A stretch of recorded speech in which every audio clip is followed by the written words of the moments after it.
they drafted James Shepard in the first round. 2007, they drafted Colton Gillies in the first round. 2008, they drafted Tyler Kuma in the first round.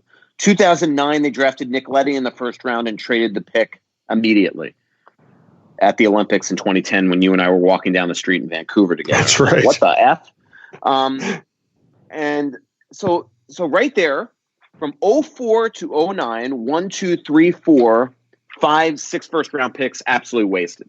Now go check those other drafts out also. In 08, they had 4 draft picks. Only one other player was Marco Scandella that played in the league. 09, Nick Leddy, Matt Hackett, Chris Foco, Alex Falstrom, Darcy Kemper, who might be a top 5 goalie in the league right now that the Wild just got rid of for nothing. Jari Salonen, never played in the league, never even in the U.S. Eric Halla, 7th round, great draft pick. They eventually didn't use him right, and because again they had a bunch of players ahead of him. And then when he was finally playing well, they trade for Martin Hansel. And then Anthony Hamburg never played even in pro hockey.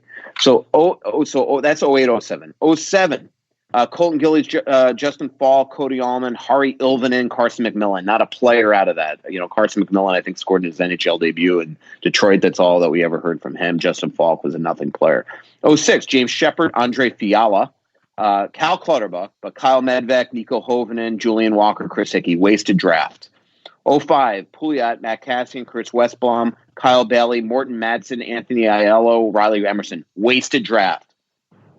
04, AJ Thielen, Roman Voloshenko, Peter Ovechkin, who I think lived in my building once in Minneapolis. Clayton Stoner, Ryan Jones, who played in the league, Patrick Bordelot, Julian Sprunger, Jean-Claude Sawyer, Aaron Bogard, Derek's brother, Jean-Michel Ritzk, Anton Hudobin, Wild, another goalie that played well in this league that they just got rid of, and Kyle Wilson.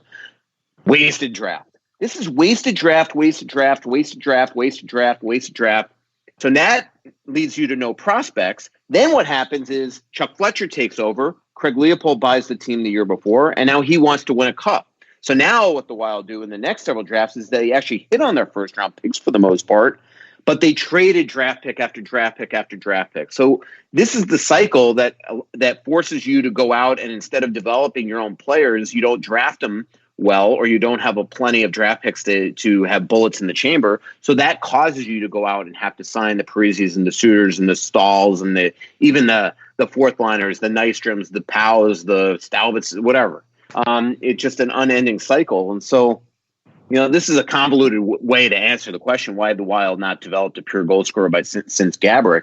But the reality is that they had a lot of wasted drafts, and then they had a lot of drafts where they didn't have a lot of picks. And this is why they are where they are. So those drafts where they wait 6 years in a row where they threw away first-round picks, that eventually catches up to you. And even at the time, I remember saying this is going to be affecting them a decade later, and it absolutely did. It causes you to go out and trade for the Martin Hansels of the world. It causes you to go out and overpay for free agents. And this is why the Wild are where they are. So there's no simple reason. It's a convoluted answer to that question. But it's not just what happened yesterday or 2 years ago or 3 years ago that affects an organization. It's decisions that are made today that affect a team 10 years from now. And that's why even last year, those decisions that Paul Fenton made are going to be felt for years to come. That decision, it sounds like nothing. It sounds like I'm harping, but that decision to add Anthony Bitetto last year, 2 days after trading for Brad Hunt, was the epitome of poor management. He just did not realize the ripple effect that would have for the rest of that season, and it destroyed their month of February.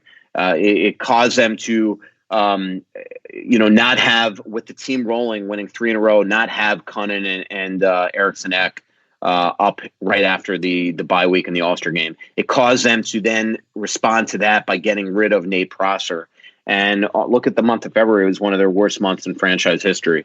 And it just kind of that effect the rest of the way by having such an awful February. What did it do?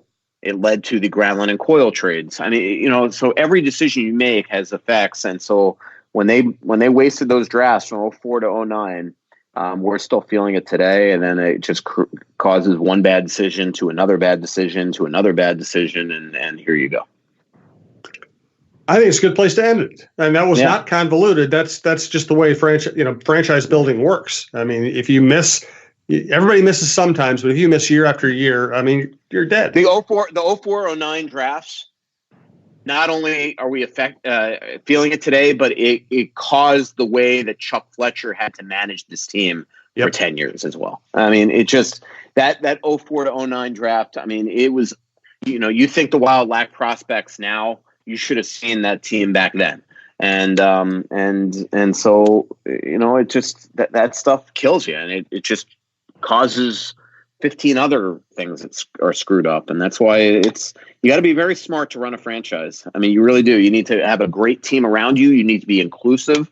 You need to be able to handle debate in your front office. And then you hope that the people, if you're a fan, the people that you're paying a lot of money to support, you hope that they have the competent front office to really make the right decisions. And for a long time,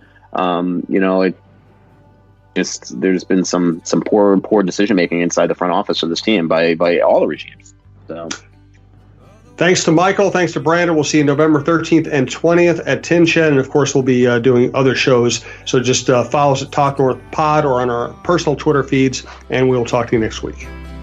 Pretty little city built on a hillside. Music in the bars and fire in the sky.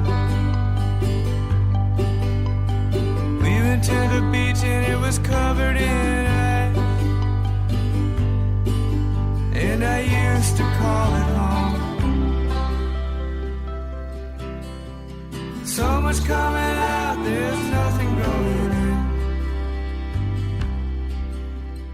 I know that you feel like you're never gonna win.